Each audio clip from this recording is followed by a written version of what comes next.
ఈరోజు ఆషాఢ పౌర్ణమి. దీన్నే మనం వ్యాస పౌర్ణమిగా, గురు పౌర్ణమిగా జరుపుకుంటాం.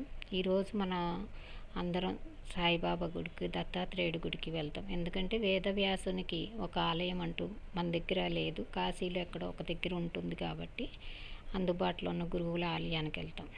అక్కడ గురువుల పేరు మీద పూజ చేసుకుంటాం. గురువు అంటే అజ్ఞానాన్ని దూరం చేసి జ్ఞానాన్ని కలిగించేవారు. అజ్ఞానం అనే అంధకారాన్ని దూరం చేసి జ్ఞానాన్ని కలిగించేవారు. మరి బ్రిటిషర్స్ అందరూ వచ్చి మన జ్ఞానాన్ని, బ్రిటిషర్స్ అనే కాదు, విదేశీయులు దండయాత్రలు 1000 సంవత్సరాల భారతదేశాన్ని అణగదొక్కి మన జ్ఞానాన్ని అంతా తీసుకెళ్ళి మనల్ని అజ్ఞానంలో పడవేసినప్పుడు సాయిబాబా వేదవ్యాస మహర్షిని ఆయన మహిమను గుర్తు చేస్తూ ఆయనకు పూజ చేసుకోమని శిష్యులకి బోధించడం వలన మళ్ళీ ఈ గురు పౌర్ణిమ సామాన్య జనులు కూడా జరుపుకునే విధంగా వచ్చింది ప్రచారంలోకి. వేదవ్యాస మహర్షి ఒక సైంటిఫిక్ నాలెడ్జ్తో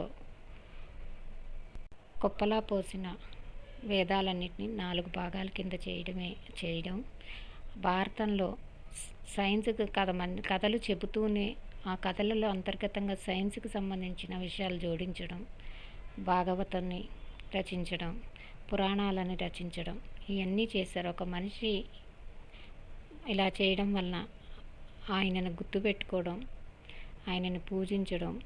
పూజ అంటే పూలు పండ్లు ఇవి వేయడం కాకుండా ఆయన భారత కథల్లోనూ వాటిల్లోనూ చెప్పిన సైంటిఫిక్ విషయాలను బయటికి తీసుకొచ్చి వాటిని మనం సృష్టించగలగాలి.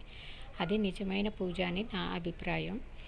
మనం కథలు వింటూ ఆనందపడతాము. విదేశీయులు మన కథల్లో ఉన్న ఆర్టిఫిషియల్ వూంబ్, మన కుండల్లో పుట్టారు కదా కౌరవులు, ఆ ఆర్టిఫిషియల్ వూంబ్ని, కుండల్ని తయారు చేసుకుని ఉంటున్నారు. అలాగే సరోగసిని వాళ్ళే కనిపెట్టారు. ఇవన్నీ అంటే సరోగసి అంటే బలరాముడు ఒక గర్భంలో నుంచి ఇంకో తల్లి గర్భంలోకి మారాడు కదా, ఆ విధంగా అలాంటివన్నీ వాళ్ళు కనిపెడుతున్నారు. మనం భారతం తింటే తినాలి, గారెలు వింటే వినాలి, మహాభారతం అనుకుంటూ వినడంలోనే గడిచిపోతుంది.